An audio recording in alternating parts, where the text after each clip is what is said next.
A house of BBL horrors. It's like something from Frankenstein. How are these women getting butchered like this? In September 2021, TSR Investigates told you about Goals plastic surgery after a number of women across the country came forward claiming that doctors botched their procedures. Now more victims are coming forward, including families who say their loved ones went to sleep after surgery and never woke up. I'm Justin Carter. This is a TSR Investigates update.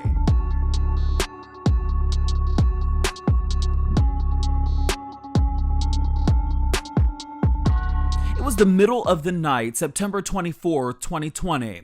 Luis Sanchez says that he got a phone call about his cousin, Samantha Santana.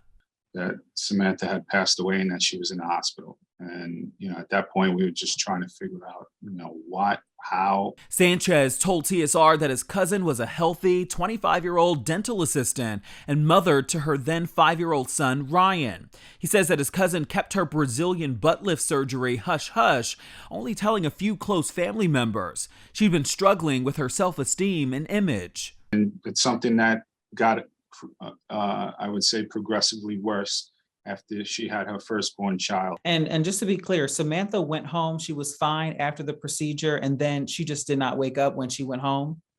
That's correct. I think her mom, my Aunt Nancy, received a call from her boyfriend that she was sleeping and she was cold and she didn't look like she was alive.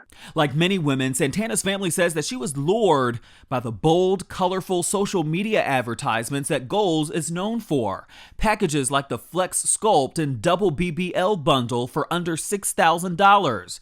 Despite the no BMI limit on their flyer, Santana was allegedly told her BMI was too high and she would lose her deposit if she didn't lose weight by surgery time. She went on a crash diet, losing 10 pounds in 2 weeks to qualify for her surgery. There was no anesthesiologist that was there to perform the surgery. They injected her. She had oxycodone, Xanax, and fentanyl in her system. 3 drugs that you probably should never mix at one time. She died the next morning. The cause of death, acute intoxication due to combined effects of fentanyl, lidocaine, oxycodone, and Xanax. Her family says the Xanax and oxycodone were prescribed to her pre-surgery to numb her before the procedure. She had no prior history of taking these types of drugs like fentanyl or anything like that. No, absolutely not. Last year, we told you about Tavy Porterfield, who got lipo and BBL at the Goals office in Atlanta. She lived, though, to tell her story after a number of complications. Once the swelling got to going down, I got to seeing like deformation of like my stomach. I started getting extra dents and lumps in my hips. Following our investigation last year, Marie Claire magazine publishing a bombshell investigation on Goals in August 2022. It uncovered several deaths, including 27-year-old Shay McIntosh from the Bronx, who died not long after Samantha Santana from the same combination of drugs. Also, according to the report, in 2019, 26-year-old Maya Felix got a BBL at the same Harlem location, and according to court records, was not examined before the procedure, did not have a proper consultation. It also says that Goals failed to obtain her medical history, and they removed 6.3 liters of fat above the threshold by law. 2 days later, she went to the hospital with a blood clot and pulmonary embolism and died the next day. The Shade Room dug up guidelines under New York's Department of Health, and it says that, quote, all physicians planning to perform procedures of liposuction with removal of more than half a liter of fat in the OBS setting must have privileges in their specialty at a licensed acute care hospital or ambulatory surgery center. How are these women getting butchered like this? And they're all vulnerable. They all come from certain communities. They're all, low-income communities. They're either Black or Hispanic women that are being targeted. The Marie Claire report also goes on to say that Dr. Sergey Voskin, the owner of Goals, employs contracted doctors, many of whom are not board-certified plastic surgeons.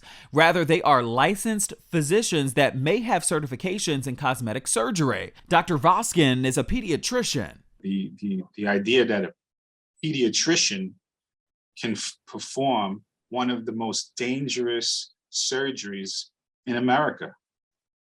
That can't happen. It even says on the American Board of Cosmetic Surgery website, quote, any licensed physician can legally perform cosmetic surgery, regardless of how they received cosmetic surgery training. It is extremely important to do your research when choosing a cosmetic surgeon. End quote. Any doctor can also register office-based surgery businesses where medical procedures are done outside of hospitals or surgery centers. Dr. Voskin currently has 11 locations. This is so disgusting. This is so unfaithful. After our original story aired, Dr. Voskin then took to social media blasting the negative media reports and victims who've come forward, including Tavy Porterfield, who they referred to as a clown. We're not going to let the clown us. Exactly. We are not responding to somebody gossip. Exactly. Or to some things. Again, goals have sometimes complications. Yes, we do. Everybody does have it. Every top of the line surgeon or non-surgeon or any other medical professional will have it. This is called medicine, honey. And that's what it is. They claim that some of the alleged victims are doing this as an opportunity to get famous. It is disgusting that people are allowed to make claims that are false to either get money or get famous and get followers, get attention. That's what I see here. We reached out to Goals, and a PR representative got back to us right away and wanted to know the questions that we were going to ask and the tone of the interview. But we got a letter from Goals' legal counsel informing us that Goals cannot provide responses without violating patients' HIPAA rights and therefore will not provide responses to our questions. Goals' attorney also told the New York Post back in August, quote, a significant amount of statements in Marie Claire are demonstratively false. He said that the Harlem location that treated Samantha Santana closed for business reasons and did not permit the prescription of fentanyl to patients. The Marie Claire report also uncovered this FBI news release from 2013 naming Ella Vosrins-Kinski a suspect in a $57.3 million scheme to defraud Holocaust victims. Ella is Dr. Voskin's wife, and according to that Marie Claire report, she's the mastermind behind Goals' social media marketing strategy. She served 36 months in federal prison for her crimes. For TSR Investigates Updates, I'm Justin Carter.